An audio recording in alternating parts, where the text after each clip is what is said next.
ரதிய காடுப்படியில் இன்றைக்கி Sunday special tiffin என்னன்னு பார்த்தீங்கன்னா, இன்றைக்கி வந்து அக்கா எக்கு கலக்கி ஆப்பம் செய்ய போகிறேன். அக்கா எப்படி செய்கிறேன்னு பாருங்கள். இது வந்து ஃபிஷ் குழம்பு எடுத்து வச்சுருக்கேன் கலக்கிக்கு. ஒரு 2 ஸ்பூனு ஃபிஷ் குழம்பு ஊற்றி நல்லா அடித்து கலக்கிடலாம். நல்லா கலக்கலாம். இப்போ கலக்கி நல்லா கலக்கியாச்சு. இப்போ நம்ம ஆப்பம் ஊற்றுவோம். இப்போ அக்கா ஆப்பமாவை எடுத்து வச்சுருக்கிறேன். 2-3 கரண்டிக்கு வரும் ஆப்பம். இவ்வளோ லிக்விடாக கரைச்சி வச்சுக்கோங்க இந்த அளவில். இப்போ நம்ம நான்ஸ்டிக் தவா தான் அக்கா அடுப்பில் வச்சுருக்கிறேன். கொஞ்சோண்டு நல்லெண்ணெய் மட்டும் உள்ளே தடவி இருக்கிறேன். சுத்தமாக ஆயில் இல்லாமலே ஊற்றலாம். அக்கா கொஞ்சம் லைட்டாக நல்லெண்ணெய் தடவிருக்கேன். இப்போ ஆப்பம் ஊற்றுவோம். இதை நல்லா அப்படியே சுற்றி விடணும். நல்லா சுற்றி விட்டுக்கலாம். இப்போ ஆப்பம் நல்லா சுற்றி விட்டாச்சு. நம்ம இப்போது இந்த கலக்கி எடுத்து ஊற்றலாம். இது ஃபிஷ் குழம்பு, சிக்கன் கிரேவி எந்த கலக்கினாலும் ஊற்றலாம். ரொம்ப ரொம்ப டேஸ்டியாக இருக்கும்பா. இதை ஊற்றி ஒரு சுற்றி விட்டுறணும். இதில் மசாலாவில் நம்மளுக்கு ஃபிஷ் குழம்புல எல்லா சால்ட்டுலாம் இருக்கும், அதனால் எதுவும் போட வேண்டியதில்லை. இப்போ அப்படியே நல்லா சுற்றி விட்டுறணும்.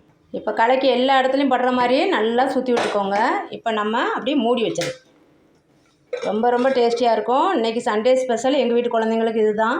மூடி வச்சுட்டு ஆப்பம் கொஞ்சம் வேகட்டும். கொஞ்சமாக நம்ம கொத்தமல்லி சும்மா டெக்கரேஷனுக்காக கொஞ்சம் கொத்தமல்லி இலை போட்டுருங்க. அப்படி மேலே போட்டுருங்க போதும். சும்மா குழந்தைங்க கொஞ்சம் ஆர்வமாக சாப்பிடுவாங்க. பார்த்தா க்ரீனிஷாக நல்லாயிருக்கும். இப்போ நல்லா மூடி வச்சேன். இப்போ கலக்கி ஆப்பம் ரெடியாக பார்க்கலாம். ரெடி ஆயிடுச்சு. ரொம்ப ரொம்ப சூப்பராக டேஸ்டியாக ரெடி ஆயிடுச்சு. இங்கே பாருங்கள். இது வந்து நம்ம ஏதாவது ஒரு டீஸ்பூனு ஏதாவது ஒன்று நம்ம ஒட்டாமல் வந்துச்சுன்னா வெந்துருச்சு. அவ்வளோதான். நம்ம வந்து இப்போ கலக்கி ஆப்பத்தை எடுத்துடலாம்.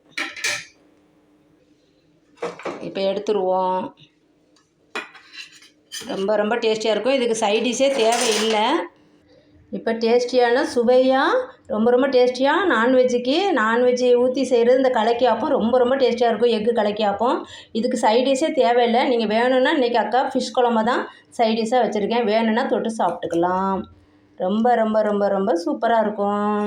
இதை செஞ்சு பார்த்துட்டு அக்கா கமெண்ட்டில் எப்படி இருக்குன்னு சொல்லுங்கள். ரதிய காடுப்படிக்கு சப்ஸ்கிரைப் பண்ணுங்கள். இது எங்கள் வீட்டு குழந்தைங்களுக்கு ரொம்ப ஃபேவரெட்டு. சப்ஸ்கிரைப் பண்ணுங்கள், லைக் பண்ணுங்கள், ஷேர் பண்ணுங்கள். தேங்க்யூ.